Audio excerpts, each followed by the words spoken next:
Stay home, save lives. नमस्कार बच्चों, आज हम फिर हिंदी की कक्षा लेकर उपस्थित हैं। आशा है आप सभी अपने घरों में स्वस्थ एवं कुशल होंगे। पिछली हिंदी की कक्षा में हमने शब्द अलंकार पर चर्चा की थी, तो आइए आज हम अर्थालंकार पर चर्चा करते हैं। काव्य में जब शब्दों से सौंदर्य उत्पन्न होता है, वहाँ शब्द अलंकार होता है, लेकिन जब अर्थ से सौंदर्य होता है तब अर्थालंकार कहलाता है।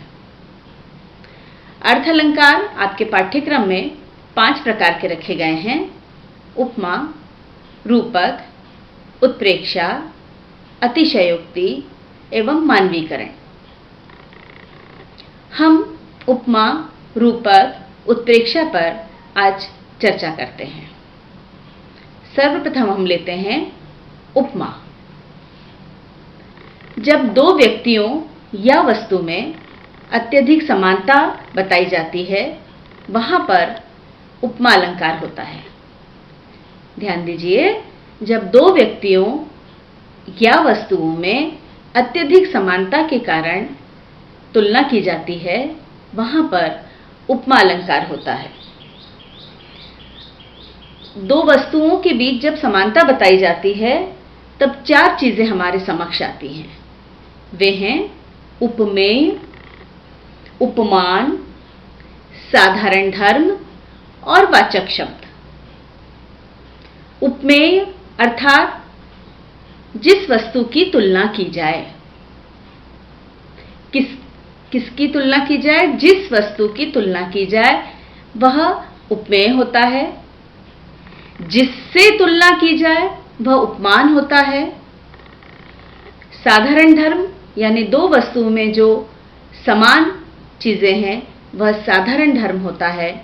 एवं जिस शब्द से पहचान होती है वह वाचक शब्द होता है, जैसे सा, सी, से।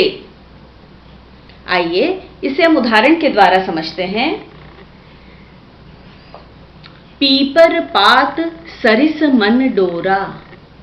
पीपर पात सरिस मन डोला।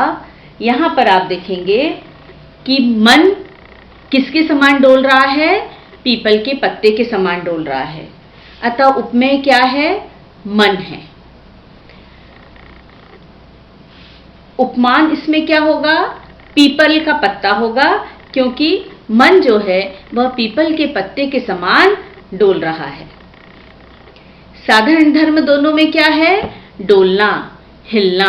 मन कैसा हिल रहा है? पीपल के पत्ते के समान हिल रहा है। अतः यहाँ पर साधारण धर्म है डोलना। और वाचक शब्द जिससे अलंकार की पहचान होती है वह है सा। पीपर पात सरिस मन डोला। पीपल के पत्ते के समान मन डोल रहा है, अतः यहाँ पर उपमा अलंकार होता है। अन्य उदाहरण में देखेंगे। हाय फूल सी कोमल बच्ची, हुई राख की ढेरी। हाय फूल सी कोमल बच्ची, हुई राख की ढेरी। फूल सी कोमल बच्ची, बच्ची कैसी है? फूल के समान है, कोमल है। यहाँ पर वाचक शब्द क्या है? सी है। समानता किसकी है? फूल और बच्ची की है। अतः यहाँ पर उपमा अलंकार है। अब हम आते हैं रूपक अलंकार पर। रूपक अलंकार में अत्यधिक समानता होने के कारण दोनों को जब एक ही समझ लिया जाता है।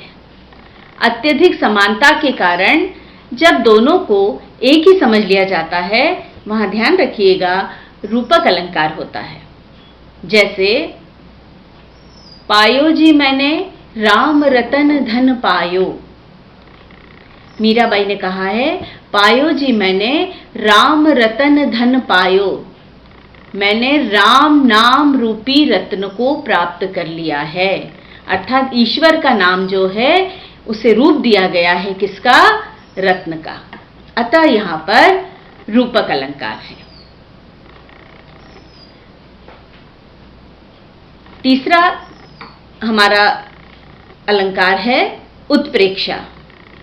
हमने देखा कि उपमा में तुलना की जाती है, समानता बताई जाती है, रूपक में रूप दे दिया जाता है, परंतु उत्प्रेक्षा अलंकार में संभावना की जाती है। उपमेय में उपमान की जब संभावना कर ली जाती है वहां पर उत्प्रेक्षा अलंकार होता है। जैसे उदाहरण के रूप में देखिए, मानो नील व्योम उतरा हो आलिंगन के हेतु अशेष। मानो नील व्योम उतरा हो आलिंगन के हेतु अशेष। आप उत्प्रेक्षा अलंकार में ये ध्यान रखेंगे कि मानो, मनहु, ज्यों, त्यों जैसे शब्दों का प्रयोग होता है, वहां पर आपको पहचानने में आसानी होगी कि यहां पर उत्प्रेक्षा अलंकार है। दूसरा उदाहरण आप देखेंगे, मानो हवा के जोर से सोता हुआ सागर जागा। अब यहां पर आप देखिए संभावना की जा रही है, इसलिए मानो शब्द का प्रयोग किया गया है। इस प्रकार उपमा अलंकार में सा, सी, से के प्रयोग द्वारा हम उसे पहचानते हैं। रूपक में एक व्यक्ति या वस्तु का पूरा रूप दे दिया जाता है और उत्प्रेक्षा अलंकार में संभावना व्यक्त की जाती है, वहां पर उत्प्रेक्षा अलंकार होता है। इस प्रकार अर्थ अलंकार के ये 3 भेद आपको अच्छे से समझ में आ गए होंगे, यही मुझे आशा है। अगले 2 अलंकारों को लेकर हम फिर उपस्थित होंगे। धन्यवाद।